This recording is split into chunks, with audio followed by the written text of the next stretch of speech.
trouvons à l'atelier du 19, qui est un logement pédagogique sur la santé et l'environnement, dans l'habitat. On se situe dans un quartier populaire, et donc au 5e étage d'un immeuble, ce qui nous permet de toucher une population à proximité.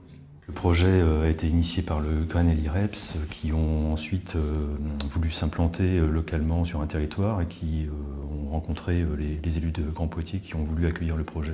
Ensuite, on a pu mobiliser autour aussi différents partenaires publics et privés, à la fois l'État, le Conseil régional, mais également des partenaires privés, des fondations, des mutuelles aussi qui nous ont soutenus. Ensuite, on a travaillé avec un bailleur social du territoire qui nous a mis à disposition un logement pour pouvoir développer le projet. C'est un lieu où on mène des actions pédagogiques, des ateliers, des discussions, des choses autour de la dimension santé-environnement.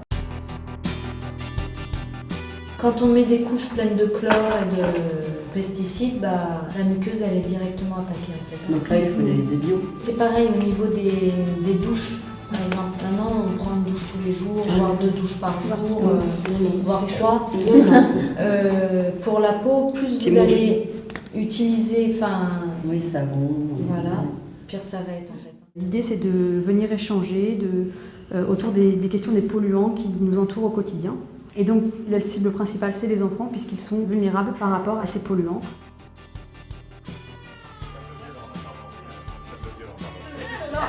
Il faut bien ventiler un endroit où on manipule du bois. L'étanchéité de l'air est d'autant plus importante qu'on a aussi, notamment dans de la rénovation, vous avez de l'air qui peut apparaître au niveau des prises, vous avez déjà remarqué? Alors c'est une formation sur la qualité de l'air intérieur, et le public qui assiste à cette formation, c'est un public de personnes qui vont être chargées effectivement de communiquer auprès du grand public sur ces thématiques de qualité de l'air dans cet appartement, dans cet éco-appartement ou dans d'autres structures.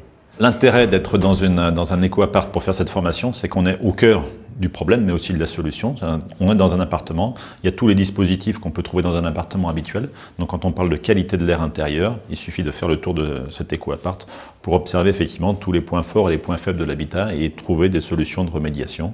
Elles sont à notre portée, on est vraiment au cœur du sujet. De fait, d'utiliser l'appartement pédagogique, on voit en réel tous les risques qu'il peut y avoir dans un appartement par rapport à la qualité de l'air, et puis ça va sur d'autres thèmes.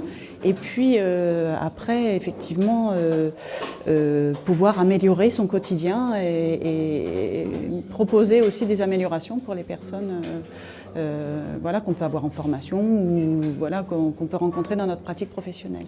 On essaie d'avoir des thématiques qui sont vraiment spécifiques santé-environnement, les deux en même temps. Et on essaie de diversifier les publics, c'est-à-dire de s'adresser quelquefois à des professionnels et puis le grand public. Puis on fait des animations portes ouvertes tous les mois en soirée qui sont destinées aux habitants, en fait, qui peuvent venir sans inscription sur différents sujets. On change à chaque mois. Moi, je vous propose une petite recette. C'est un produit multi-usage. On est en fait à la fois dans l'échange de savoir et dans l'échange de pratiques et dans le côté on essaie. En fait, on se dit tiens, il y a telle solution, comme on a vu ce matin sur un produit de nettoyage multi-usage. À la fois on en parle, à la fois on donne la recette, mais en direct on le fait soi-même et puis si on veut, on peut commencer à le tester dans une cuisine réelle. J'avais déjà testé des recettes à la maison. Mais en fait, celle-là est encore plus simple que celle que j'ai déjà faite.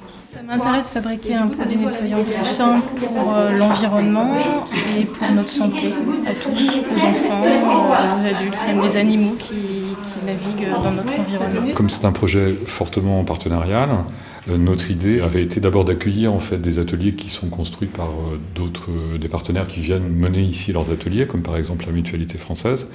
Mais on souhaite également générer des projets spécifiques à l'atelier du 19. On essaie d'inventer en fait des nouvelles formes qui soient adaptées aux questions que se posent les personnes sur cette thématique-là, qui est une vraie thématique sociale. C'est-à-dire que santé et environnement, si on trouve les bons mots, en fait, toutes les personnes nous disent qu'elles ont un intérêt, des questions, besoin de trouver des solutions, des réponses. Donc on essaie effectivement d'expérimenter. C'est vraiment un lieu d'expérimentation, je pense.